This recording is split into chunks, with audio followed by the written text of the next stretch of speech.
Hello বন্ধুরা, শুভ দুপুর। আজ 23শে মে বৃহস্পতিবার। আপনারা এই মুহূর্তে দেখতে পাচ্ছেন বেনাপোল স্থলবন্দরে আজকে সর্বশেষ পরিস্থিতি। বন্ধুরা, ইন্ডিয়া ভ্রমণকারী বাংলাদেশি সকল যাত্রীগণের জন্য অতীব জরুরি একটি সতর্কবার্তা আপডেট নিয়ে চলে এসেছি। আজকের ভিডিওটি আপনাদের সকলের জন্য অত্যন্ত বেশি গুরুত্বপূর্ণ হতে চলেছে, তাই অবশ্যই আজকের ভিডিওটি একদম শেষ অবধি দেখবেন। এই বিষয়ে সকল তথ্যগুলো জেনে আপনার ইন্ডিয়া ভ্রমণটিকে নিরাপদ এবং সুন্দরময় করে তোলার জন্য। তো বন্ধুরা, ভিডিও শুরুতে আপনারা দেখতে পাচ্ছেন আজকে বৃহস্পতিবার বেলা 11টার সময় বেনাপোল স্থলবন্দরের চিত্র। আজকেও কিন্তু সকাল থেকে উপচে পড়া যাত্রী চাপ ছিল, যেহেতু লোকসভার নির্বাচনের পরে যেহেতু ট্যুরিস্ট ভিসায় যাত্রী বাড়ানো শুরু হয়েছে, তার ফলে কিন্তু গত 3 দিন যাবৎ আজকেও একই লক্ষ্য করা যাচ্ছে যে যাত্রী চাপ অতিরিক্ত রয়েছে। অতিরিক্ত যাত্রী চাপের ফলে ভোগান্তিও বেশ অনেকটা রয়েছে। তো বন্ধুরা, এখন চলে আসি মূল কথায়। বন্ধুরা, আপনারা নিশ্চয়ই জানেন যে বাংলাদেশি এমপি আনার সাহেব কলকাতায় চিকিৎসাধীন অবস্থায় মর্মান্তিক হত্যাকাণ্ডে হয়েছেন। তারপর থেকেই কিন্তু কলকাতা পুলিশ অনেক বেশি তৎপর হয়ে পড়েছে বাংলাদেশি যাত্রীদেরকে নিরাপত্তা দেওয়ার ফলে।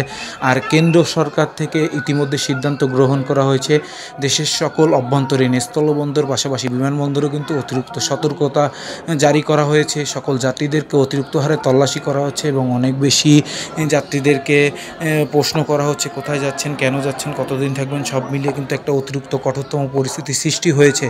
তাই আপনারা যে সকল যাত্রীগণ এই মুহূর্তে ইন্ডিয়া ভ্রমণ করছেন, অবশ্যই এই বিষয়টি বিবেচনা করে ইন্ডিয়া ভ্রমণ করবেন, কারণ আপনাদের কিন্তু অতিরিক্ত তল্লাশির মধ্যে দিয়ে যেতে হবে। যেহেতু দুই দেশের পররাষ্ট্র নীতির মধ্যে একটা ব্যাহত পরিস্থিতি সৃষ্টি হয়েছে, তার ফলেই কিন্তু ইন্ডিয়ান ইমিগ্রেশন অনেক বেশি কড়াকড়ি আরোপ করেছে কেন্দ্র সরকারের নির্দেশে, এবং এই অবস্থাটা কিন্তু আরও বেশ কিছুদিন পর্যন্ত বিরাজমান থাকবে। তাই আপনারা যে সকল যাত্রীগণ সৎ উদ্দেশ্য নিয়ে যাচ্ছেন, আপনাদের তো কোনো সমস্যা নেই, কিন্তু যারা অসৎ উদ্দেশ্য নিয়ে ইন্ডিয়া ভ্রমণ করার চেষ্টা করছেন, আপনাদের দোষ বলতে চাই, আপনারা সাবধান হয়ে যান, অন্যথায় কিন্তু আপনাদের জীবনে অনেক বড় বিপদ আসন্ন এবং আপনারা অনেক বড় বিপদের মধ্যে পড়ে যাবেন। তাই ইন্ডিয়াতে যে জায়গায় ভ্রমণ করবেন, যে কয়দিন ভ্রমণ করবেন, একদম সঠিক তথ্য দেওয়ার চেষ্টা করবেন ইমিগ্রেশনে, তাহলে কোনো ধরনের বিভ্রান্তির মধ্যে পড়তে হবে না।